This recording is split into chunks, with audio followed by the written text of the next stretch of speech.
प्रणाम साधु जी। खुश रहो महारानी आप कमला। कहाँ से आए?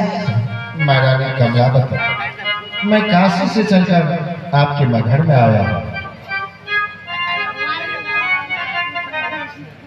लेकिन नहीं, आसन ग्रहण कीजिए। मैं सतलोक से आया हूँ। आसन ग्रहण कीजिए।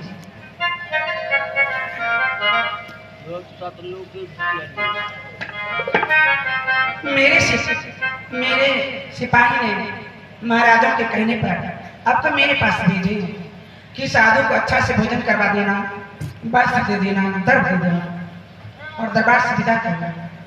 पहले भोजन के बारे में मुझे आज्ञा दीजिए कि आप क्या भोजन करते हैं, मैं वही भोजन में सुधार करूंगी।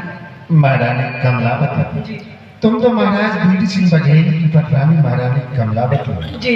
और तुम में ये लक्षण, ये स्वभाव, ये विचार ऐसा तो साधु संतों में हुआ करते हैं कि जब किसी संत के गृह कोई अतिथि या कोई संत जाए तो उसके आदेशानुसार आज्ञा लेकर रसोई सुधार कर तब उसे पवाते हैं। और तुम महारानी कमलावती में ये लक्षण, ये विचार मैं तो भूले नहीं समा रहा। तुम्हें क्या आदेश, क्या आज्ञा दो, मैं कुछ आहार करता ही नहीं। ऐसा मत कहिए, अगर आप कुछ भोजन नहीं करेंगे तो मेरे महाराज मुझे डांटेंगे कि साधु को मैंने भेजा था, उसे भोजन क्यों नहीं करवाया। महारानी कमलावती, आहार व्यवहार पंचभौतिक शरीर वाले का है, मेरा ये विदेश रूप तुम्हें देखने में ऐसा लग रहा हूँ। अगर तुम्हें यकीन नहीं तो मैं तुम्हें अपने वाणी के द्वारा बता रहा हूँ। पानी से पैदा नहीं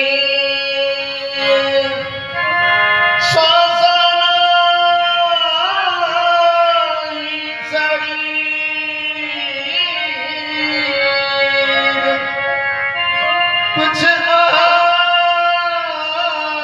करता नहीं, ताको नाम हे महात्मा जी, यानी आपका नाम कबीर है?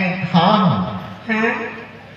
मैं नहीं देहन देह की धर्म, मैं नहीं इंद्र कर्म, मैं नहीं मन बुद्धि चित्त अहंकार, गुणातीत मैं सबसे प्यारा।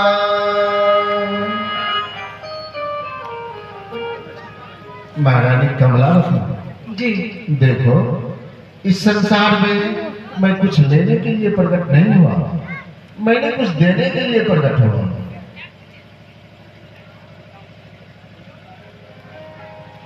देने के लिए? हाँ, आप क्या कहते हैं? इस संसार में मैं भक्ति रूपी शिक्षा का दान देता हूँ। भक्ति रूपी शिक्षा? हाँ। कैसा भक्ति, किस तरह से भक्ति करने का शिक्षा देते हैं आप? देखो, मैं सच्चा भक्ति करने का शिक्षा और ज्ञान देता हूँ। हे महात्मा जी, आप भक्ति के नाम से मेरी आंखों में आंसू आ जाते हैं। मेरी चौथापन बीत रही है। जैसे जैसे मगर लोग बताते गए उसी के अनुसार मैंने भक्ति तीरथ व्रत देवी देवा भैया भवानी साधना आराधना किया, लेकिन मैंने संतान रह गई। मेरे पास कोई संतान नहीं है। कैसी भक्ति की शिक्षा? मैंने भक्ति के लिए दर बदर भटका, काशी मथुरा मंदिर मस्जिद सब जगह में गई, सबसे अर्जी लगाई, कोई देवी देवा भैया भवानी मेरे मन की पुकार नहीं सुना। मैं बाजिन के बाजिन ही रह गई। महारानी कमलावती, मेरे पास कोई संतान नहीं है, मैं निसंतान हूँ। महारानी कमलावती, आप कहते हैं भक्ति रूपी शिक्षा, कैसा भक्ति, किस तरह से भक्ति किया जाता है जो भक्ति सार्थक होती है? देखो, तुम जो कह रही हो कि जैसे जैसे लोग कहते गए इस मगर में, वैसे वैसे मैं करते गया। हाँ, मैंने देखा देखी भक्ति किया।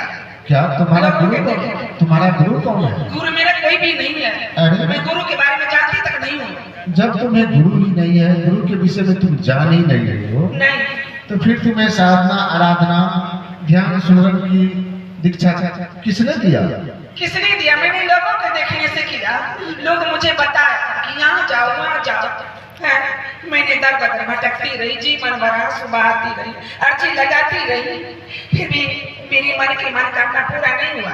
कमलावती, इसीलिए तुम्हारी भक्ति पूरी नहीं हुई, क्योंकि इस धराधाम पर, इस भूमंडल पर जो जो महान पुरुष आए हैं, जिन जिन को सिद्धि का प्राप्ति हुई है, सभी को अपना गुरु के ही द्वारा।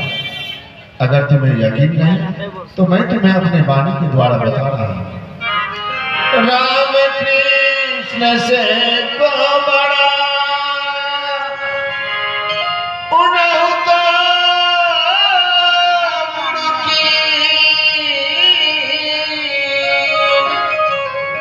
तीन लोग के धनी गुरु के अधीन।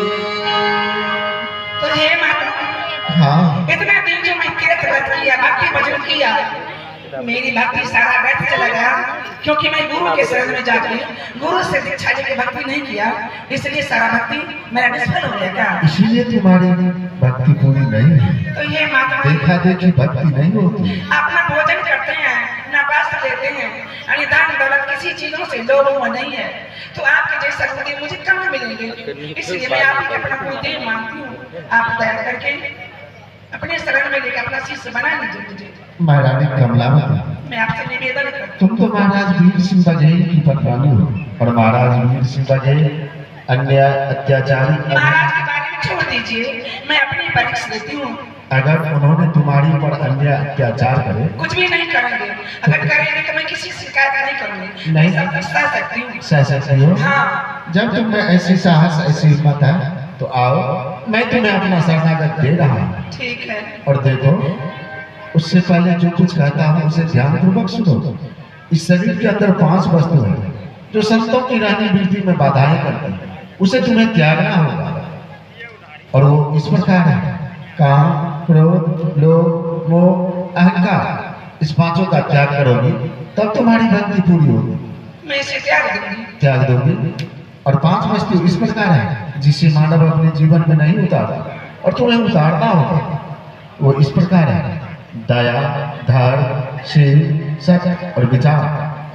इस 5 को अपने जीवन में उतारोगी। उतार लूंगी महात्मा जी, मैं उतार लूंगी। उतार लोगी जी। आओ, तब मैं तुम्हें अपना शरणागत देगा।